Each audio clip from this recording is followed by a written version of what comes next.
What's up, everyone? Hope everyone had a great Thanksgiving. Today, we're going to be going over some news regarding the SEC charging Floyd Mayweather as well as DJ Khaled, as well as some news about the Bitcoin futures, some updates about that, and I'll go over some levels that I'm watching for the next couple of days on Bitcoin. It's everyone's debating right now if we've seen the bottom, if that's the worst, or if we're gonna go lower. So I'll get into all of that in this video. Again, I hope everyone had a great Thanksgiving. I was not in front of the charts. I was with my girlfriend up in New York, so probably a good thing that I wasn't staring at these charts as this happened. I was checking it here and there, but overall, just nice to get away from the charts sometimes and come back at looking at things with a fresh view. So looking at this chart, the first thing I recognized was that this weekly close back here in September of 2017 seems to be the primary level to watch right now as our support. That's the level that we finally bounced off of. This dump just seemed endless when we were at roughly 3,600. We've recovered a little bit, so I'm going to show you guys a key play or couple key levels that I'm watching over the next couple days. But yeah, for now, this 3650 roughly level is going to be that key level of support. On the 4-hour chart, if we get into some lower time frames here, we double bottomed off of this level, and that's what's causing this rally at the moment. And if we look here on an even lower time frame of the 1-hour chart, I was actually able to get in long on the break of this SR flip. I think I got long around 4,000, and so really right now, we've been watching this green box here for a couple months now, and it really didn't show much regard for it. It basically just dumped right through it. If we're looking at this on a little bit of a higher time frame, there wasn't really much support that went on here. Came back to test it as resistance, and it's actually still acting as resistance. So quite a significant amount of selling in this area. But for right now, we are basically just ranging in between these two levels of buying and selling pressure. So obviously we have a lot of buying pressure down here below 3,600, and we've came up above this other resistance here, this gray box. This was support. You can see it became resistance here, here as well. Finally broke out, and now it's acting as support. We're actually bouncing off of the higher end of it now. Right here, you can see we're bouncing off of the 50 MA, excuse me, on the 1-hour chart, and also bouncing higher off the top of this box, which we have set a higher low, in other words, from there. So looking at potential plays here, obviously anything below this level of support we're gonna dump and again retest this 3650 level.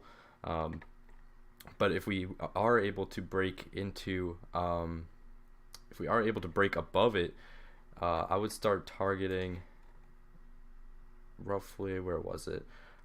First of all, 4,700 would be my first target. This level, you can see we touched it here twice, getting pretty well into that green box, and this thing could break either way. Again, we're pretty much just stuck in between these two zones for now. So that's what I'm watching for the next couple of days.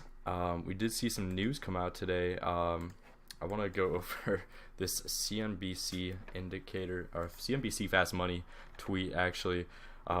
Pretty funny. We're getting into that time again where everyone is just bearish on Bitcoin. You can see UBS here did a very bearish report on Bitcoin on CNBC Fast Money, talking about how it's fundamentally flawed, all cryptocurrencies are scams, and that narrative started to come up again in the mainstream media, which obviously anytime, if you know of the Bitcoin obituary, how it's been called dead over 200 times or whatever it is now, this is just throw it on the list, because these always end up being wrong over the long term. So That I thought was pretty funny. We saw today that the SEC charged Floyd Mayweather as well as DJ Khaled for promoting ICOs without disclosing their payments. Floyd Mayweather was infamous for promoting the stocks ICO. Both of them did not disclose a $100,000 promotion a 50 and $100,000 promotion, and so they've been fined for this. This isn't big money to them, but nevertheless, something to think about if you are a bigger fish, someone who has a lot of followers online. Just that the SEC is not messing around when it comes to this. And I do want to talk about the NASDAQ as well as Backed. Let me pull that up because I think that there's a lot of narrative going around behind Backed right now, what it's going to do. And I think that Backed is a huge deal for a lot of reasons. Starbucks and Microsoft, that partnership is going to go a long way. Let me see if I can find this tweet here from Backed that was saying how they are actually going to have to push back their initial start date. I believe this is it. Right, so here, Backed actually pushed back. So if you guys don't know, the initial date for Backed was December 1st, that this was going to go live, and we've actually seen an increase in volume. You can see here by the tweet, they got a greater demand than expected, a volume of interest in Backed, and they want to make sure that all of the infrastructure is built to get all the pieces in place, and are now targeting January 24th, 2019 for their initial launch. And I'll get into why that's a good thing, actually, because where was it? I apologize, guys, I'm all over the place here today. But I think it was, yeah, here it is. So initially, pushing it back might seem like a bad thing. However, as mentioned in this article as well, the delayed listing of Bitcoin futures, they saw an unforeseen increase in demand for their futures product, and so there's a lot of influence here from Backed, Fidelity, Goldman Sachs, and all these custody solutions, and I'll get into where that ties in here in a second, but now we see the NASDAQ also talking about launching a Bitcoin futures market, and this is going to bring in a lot of institutional money and a lot of institutional interest in cryptocurrencies, because I think there was another report that came out that said in Switzerland their ETP, it's basically like a fund, an ETF for the Switzerland Stock Exchange, saw a huge amount of interest from investors. And if you take a look at this market, you can just see it by how these charts work, that Bitcoin is incredibly influenced by emotions and what people, and then the narratives that are coming out for it at the moment. So what I mean by this is that when you see headlines like this, that the Bitcoin ETFs are rollback by lack of safeguards, the SEC chief says it's very clear how influential headlines and how people are talking about Bitcoin affects the price, and institutional investors are not gonna what's the word I'm looking for?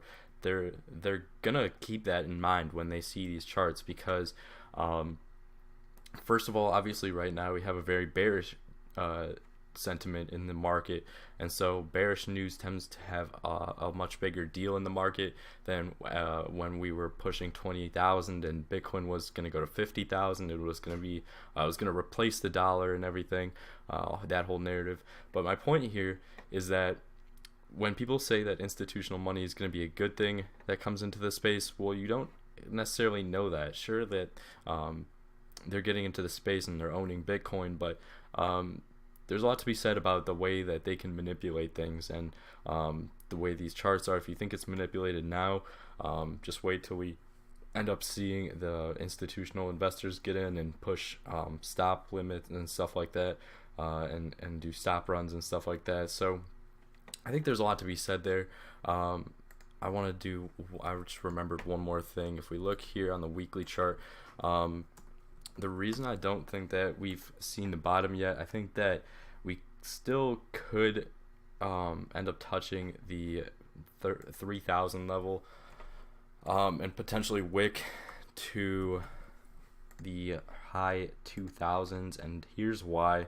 I think that there's just too much confluence here, that with a 200 weekly moving average, the volume profile by this level, as well as, you know, this sell-off led to this parabolic run. This seems to be a really nice level of interest within the market. I think that 3,000 and possibly a wick to maybe like 2,700 or something like that would be a good area to start looking at the bottom for, because, you know, we've seen so many people start to get out of the market, but until we really have everyone start to lose faith in the market, I don't think that we've seen the bottom yet.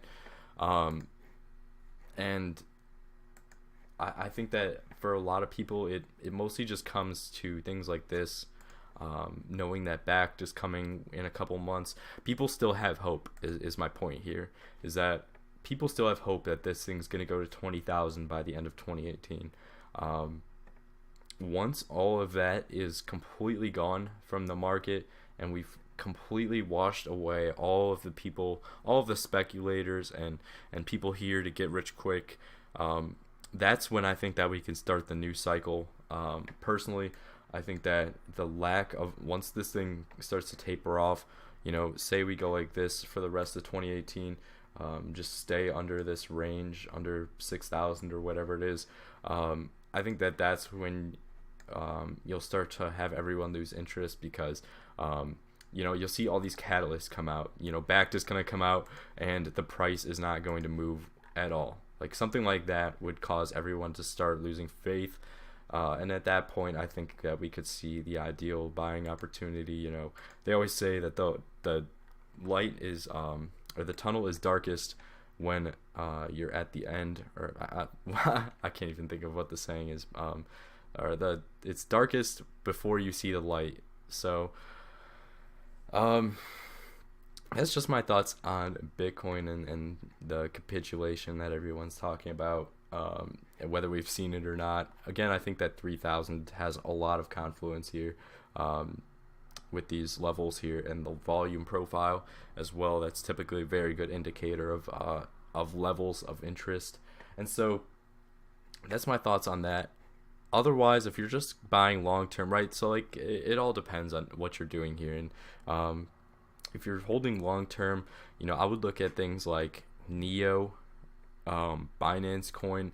Both of these, you know, $5 Binance Coin, $8 Neo, these were prices at one point that were even lower than before this parabolic run. And if we go to Bittrex here, this is actually a very sloppy chart, because I was messing around with a couple indicators and stuff on here. So you know, you can just see that this was the accumulation zone that led to this $200 Neo, this $9 all the way down to $4 range, and we're currently in there now. So again, for the long term, I have hope for a lot of these altcoins. You know, if you want to buy and hold some of these for the next 2-3 years, you think you found a winner. You know, Binance Coin, Neo, VeChain, just to name a few, 0x. If you plan on holding those for the long term, there's no doubt in my mind that you can get a couple that will, you know, go 50, 100x, just like in the last run. And there's no doubt that we have that we've seen the last of these market cycles. So a little bit of hope for you guys there in the long term. Again, don't focus on the price right now. Look at what's going on behind the scenes with all of these institutions getting in, and you know, follow the money. So hopefully you guys got something out of this. Remember to leave a like and a comment. Feel free to subscribe as well. Turn on the post notifications if you want, and I'll see you guys in the next video. Peace.